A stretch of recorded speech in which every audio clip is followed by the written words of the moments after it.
আসসালামু আলাইকুম। তো আমরা কিন্তু কালাপাগলা বাজারে প্রবেশ করতেছি হচ্ছে বাজারের আগে। তো ইমরান ভাই, কতদিন পর? হ্যাঁ ভাই, প্রায় 3 বছর পর 3 বছর পর আসলাম আজকে। কেমন অনুভূতি কেমন? হ্যাঁ, খুব ভালো। মাটির রাস্তা দিয়ে হাঁটে আসলাম, খুবই ভালো লাগলো, এনজয় করলাম।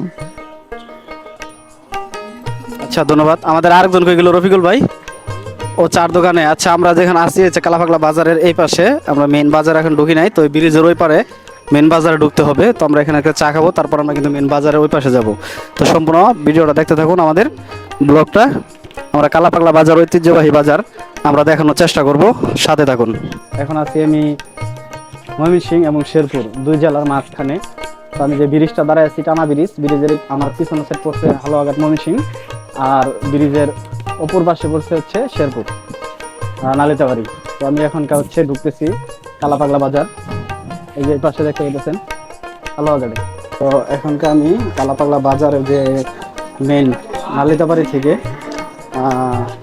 আসছি কালাপাগলা বাজারের মেন পয়েন্ট। তো হচ্ছে যে ছায়া গাছ, এই গাছটা হচ্ছে এই বাজারের ঐতিহ্য।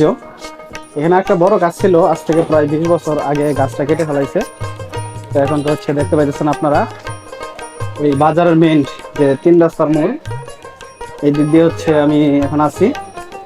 এই দিক দিয়ে সোজা হালুয়াঘাট, আর রাস্তার অপোজিট এটা চলে গেছে একবার নালিতাবাড়ি। এই রাস্তা নালিতাবাড়ি, আর এটা হচ্ছে হালুয়াঘাট। সম্পূর্ণ বাজারটা আমি দেখাই দিচ্ছি আপনাদেরকে।